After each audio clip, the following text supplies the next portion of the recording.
Good morning పిల్లలు. మనము ధర్మార్జునులు పాఠం చెప్పుకున్నాము. ఆ ధర్మార్జునులు పాఠంలోని కవి పరిచయాన్ని ఇప్పుడు తెలుసుకుందాం. కవి చేమకూర వెంకట కవి, లక్ష్మణామాత్య పుత్రుడు. ఇతడు తంజావూరు రాజ్యాన్ని పాలించి అభినవ భోజరాజు బిరుదాంకితుడైన రఘునాథ నాయకుని ఆస్థాన కవి. కాలం 17వ శతాబ్దం. చేమకూర వెంకట కవి భారత కథలో అవసరమైన కొన్ని చక్కని మార్పులు చేసి సర్వకావ్య గుణ సంపన్నంగా విజయ విలాస కావ్యాన్ని రాసి రాజుకు అంకితమిచ్చి తన జన్మ సార్థకం చేసుకున్నాడు. మనము పద్యాలకు ప్రతిపదార్థాలు తెలుసుకుందాము. 1వ పద్యం ఆ పురమేలు నేలు బలియంచు. ఆ ప్రతిపదార్థం చూడండి. ఆజ్ఞ, తాను చేసిన ఆజ్ఞ ప్రకారం. పరిపాలన, తాను కూడా పరిపాలించాలన్న. వ్రతుండు, దీక్ష కలవాడు. శాంతి, శాంతము. దయా, దయ అన్న మహాగుణాలు. ఆభరణుండు, ఆభరణాలుగా కలవాడు. సత్య భాష, నిజాన్ని చెప్పడంలోని పరతత్వ, గొప్పదైన స్వరూపాన్ని.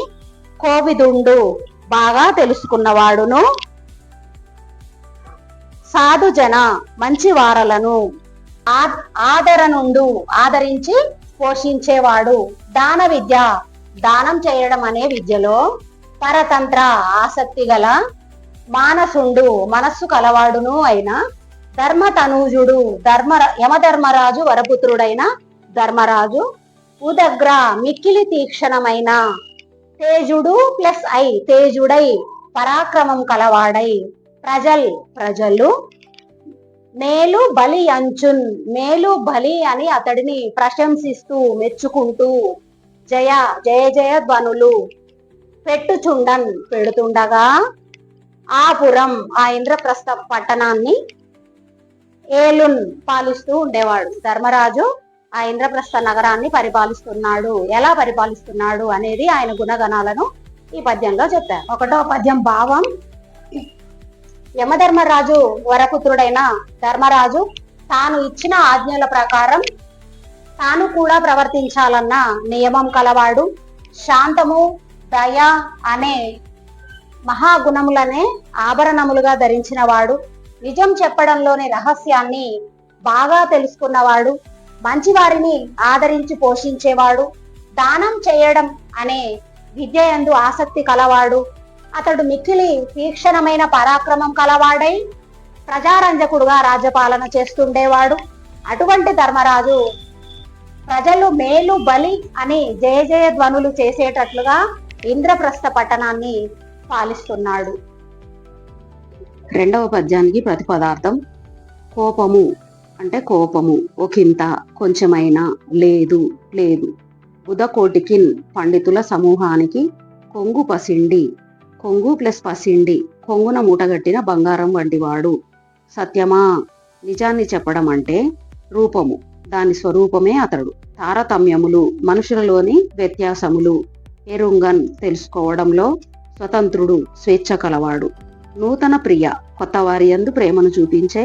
ఆటోపము, గర్వము, తొందరపాటు లేని, ఏమీ లేనటువంటి. నిశ్చలుడు, స్థిర స్వభావం కలవాడు.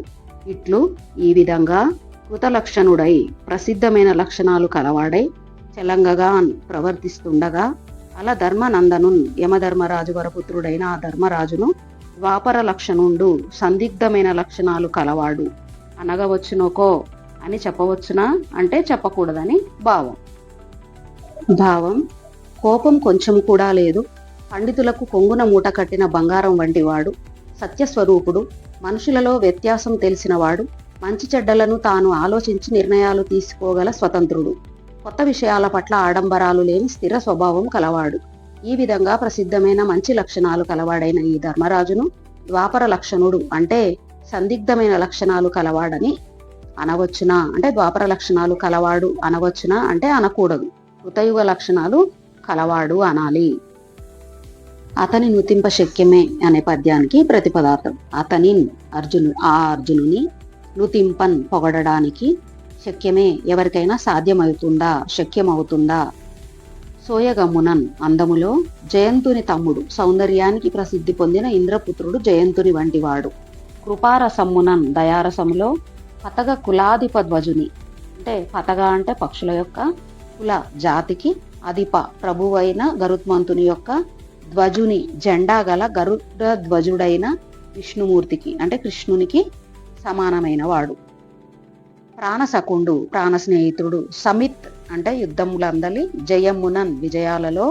క్షితిధర పర్వతం యొక్క. కన్యకా కూతురైన పార్వతి యొక్క. అధిపతికిన్ భర్త అయిన ఈశ్వరుడికి.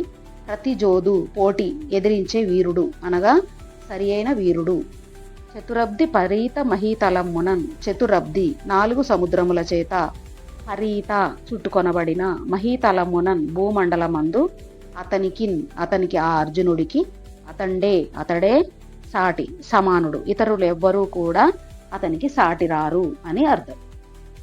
భావం: అర్జునుడు అందంలో జయంతుని వంటి వాడు. దయా స్వభావంలో గరుడ ధ్వజుడైన విష్ణుమూర్తికి అంటే కృష్ణునకు ప్రాణమిత్రుడు. పర్వతరాజపుత్రిక పార్వతికి భర్త అయిన శివుడికి యుద్ధ విజయాలలో పోటీ పడే వీరుడు. 4 సముద్రాలచే ఆవరించబడిన ఈ భూమండలంలో అతడే సాటి, మరింకెవ్వరూ సాటి కాదు. అటువంటి అర్జునుడిని పొగడటం సాధ్యమా అంటే సాధ్యం కాదు అని అర్థం. ధర్మార్జునులు పాఠం కవి పరిచయం, పద్యం ప్రతిపదార్థం భావం తెలుసుకున్నాము. నెక్స్ట్ వీడియోస్లో పదజాలం, కవి వ్యాకరణాంశాలు తెలుసుకుందాం. Thank you for watching.